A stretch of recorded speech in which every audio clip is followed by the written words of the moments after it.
আসসালামু আলাইকুম, welcome back to another video. আশা করছি সকলে ভালো আছেন। সুপ্রিয় দর্শক, আজকের ভিডিওটা খুবই ইন্টারেস্টিং এবং খুবই গুরুত্বপূর্ণ। দর্শক, আজকের ভিডিওটা হচ্ছে ফরটাইম সার্ভারে। ইতিমধ্যে আমি এর আগে আপনাদেরকে একটি ভিডিও দিয়েছিলাম ফরটাইম সার্ভার নিয়ে। তো ফরটাইম সার্ভারে আমাদের যখন কোনো কাস্টমারের যদি অ্যাকাউন্ট থেকে থাকে সেই ফরটাইম সার্ভারে, তাহলে সেই সার্ভারে আর অ্যাকাউন্ট তৈরি করতে হয় না। যেমন আজকে সেরকম একটি কাস্টমার আমার দোকানে আসলো, যিনি আমার দোকান থেকে এর পূর্বে একটি জাতীয় সনদের আবেদন করেছিল। সেই জাতীয় সনদের আবেদনটি আজকে তার একটা আইডি কার্ড সংশোধন করতেছে। সেই আইডি কার্ডের যে সংশোধনের প্রত্যয়ন লাগে, সেই সংশোধনের প্রত্যয়নটা প্রত্যয়ন সার্ভার থেকে তিনি আবেদন করবে। দর্শক, আমরা এখন চলে যাব প্রত্যয়ন সার্ভারে। আইডি কার্ড সংশোধনের ক্ষেত্রে যে প্রত্যয়নপত্রটি লাগে, সেই প্রত্যয়নপত্রটি আমরা আজকে আবেদন করে দেখাবো। দর্শক, আমরা এখন চলে যাব প্রত্যয়ন সার্ভারে। দর্শক, চলে আসলাম কম্পিউটার স্ক্রিনে আসার পরে আমরা সরাসরি প্রত্যয়ন সার্ভার আসলাম। সেখান থেকে লগ ইনে ক্লিক করলাম। লগ ইনে ক্লিক করার পরে আমরা এখান থেকে এই জায়গাতে পূর্বে আবেদন করা যে মোবাইল নম্বরটি আছে সেইটি দিয়ে আমরা লগ ইন করে এখানে প্রবেশ করে ঢুকলাম। ঢোকার পরে আমরা সরাসরি একটু নিচের দিকে চলে আসবো এবং অলরেডি যেহেতু এটার একটা প্রোফাইল তৈরি করা আছে ওই ব্যক্তির, তার এখানে আর কোনো প্রোফাইলের কাজ করতে হবে না আমাদের। শুধুমাত্র যে জিনিসটা আমাদের প্রয়োজন হচ্ছে সেটা নিব। এখানে দেখতে পাচ্ছেন জাতীয় পরিচয়পত্র সংশোধনের তো আমরা জাতীয় পরিচয়পত্র সংশোধনের এতে ঢোকার পরে এখানে পরবর্তী অপশনে ক্লিক করলাম। তারপর আমাদের যে চাহিদা সংশোধিত যে তথ্যগুলো রয়েছে সেগুলো আমরা এখানে দিব। ঠিক আছে, সর্বপ্রথমে দর্শক এখানে দেখতে পাচ্ছেন জাতীয় পরিচয়পত্র সংশোধনের ধরন। ঠিক আছে, ধরন সিলেক্ট করার পরে নিচে দেখতে পাচ্ছেন তথ্য সংশোধনের বিবরণ। ঠিক আছে, এখানে সর্বপ্রথমে লেখা আছে তথ্য সংশোধনের ধরন। এখান থেকে সিলেক্ট করার পরে আমরা ভুল তথ্য এবং সঠিক তথ্য এখানে দিয়ে দেবো। ঠিক আছে, তো আমরা প্রথম অবস্থায় উপরে দিয়েছি নিজের নাম, তারপর এখানে ভুল তথ্যটা লিখে দিলাম, যেটা ভুল হয়েছে আমাদের সেটা লিখে দিলাম। তারপর আমরা ডান সাইডে দেখতে পাচ্ছি সঠিক নাম।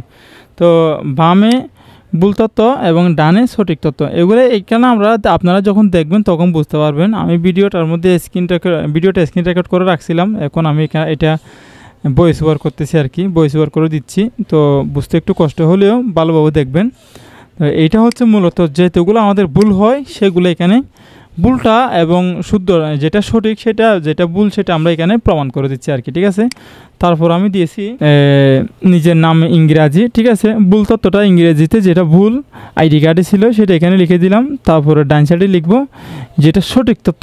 ঠিক আছে, সঠিক যেটা আমার নাম সেটা আমি ডান সাইডে লিখবো। ঠিক আছে, এগুলো লেখার যখন আমাদের হয়ে যাবে তারপরে আমরা সেটা এখান থেকে করে নিয়ে আমরা সেটা পরিশোধে জমা করি। ঠিক আছে, এলাকায় 2 কপি ছবি দিয়ে পরিশোধে জমা করি। তারপর সেটা পাসপোর্ট যেটা যখন আমরা নির্বাচন অফিসে যাই যে কোনো আইডি কার্ডের ভুল সংশোধন করতে, তখন এটাও সেখানে সাবমিট করি আর কি। ঠিক আছে, তা আমাদের আরেকটা তথ্য রয়েছে যেটা জন্ম তারিখটা আমরা এখান থেকে করে দিব, খুঁজে নিব কোথায় জন্ম তারিখ সংশোধনের এটা রয়েছে। তো জন্ম তারিখ যেটা অলরেডি আইডি কার্ডে ভুল আছে সেটা এখানে দিলাম ভুলটা।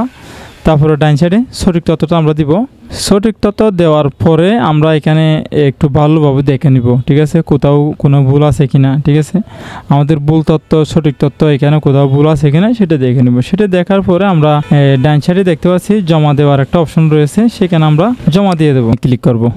জমা দিনে ক্লিক করার পরে এখানে আমাদেরকে ভালোভাবে দেখাচ্ছে, দেখুন ভুল তথ্য সঠিক তথ্য। ঠিক আছে, তথ্য সংশোধনের ধরন 3টা ওইতে দেখাচ্ছে। এগুলো দেখার পরে ভুল না হলে জমা দিনে আবার ক্লিক করে দিব। জমা দিনে ক্লিক করার পরে আমরা এরকম একটি ইন্টারফেস দেখতে পাবো, সেখানে কোথাও ভুল আছে কিনা দেখে আবারও জমা দিনে ক্লিক করব। দেখতে পাচ্ছেন এখানে আমরা বাংলাতে নিচ্ছি, বাংলাতে সিলেক্ট করে দিয়ে তারপর এখানে ইকেফাইতে সিলেক্ট করে দিলাম, টাকা দেওয়ার ধরন আর কি।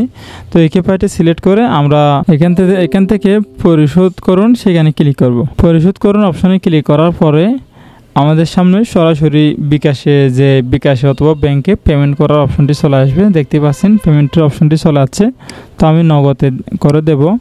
তারপর এখানে ঠিক মার্কটা দিয়ে এখানে সাবমিটে ক্লিক করলাম। তারপর এখানে আমরা মোবাইল নাম্বারটি বসিয়ে দেবো। মোবাইল নাম্বারটি বসানোর পর আমরা ওটিপি কোডটি পাঠাবো।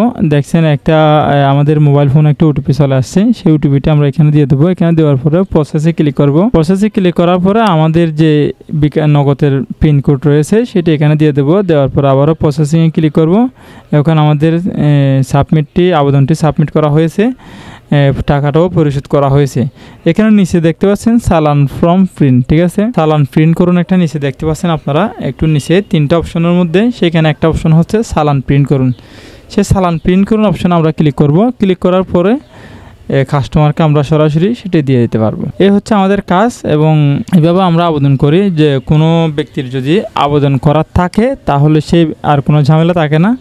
আবেদন করার থাকলে তাকে আমরা দ্রুত গতিতে আমরা এগুলো প্রিন্ট করে দিতে পারি, কারণ আবেদন করা যাদের থাকে তাদের প্রোফাইলে কোনো ধরনের লিখতে হয় না, কিছু করতে হয় না, শুধুমাত্র প্রিন্ট অপশনে এসে প্রিন্ট করে দিলে হয়ে যায়। তারপরে নেক্সট ভিডিওতে আমরা প্রত্যয়ন সার্ভারে কিভাবে আমরা সরাসরি আবেদন করব এবং একটা আবেদন করার সময় আমাদের কিছু নিয়মকানুন আছে, সেগুলো নেক্সট ভিডিওতে আপনাদেরকে দেখিয়ে দেবো। পরিশেষে আমাদের এই ছোট্ট চ্যানেলটি সাবস্ক্রাইব করবেন, পাশে থাকা বেল আইকনটি ক্লিক করে আমাদের চ্যানেলের সাথে থাকবেন।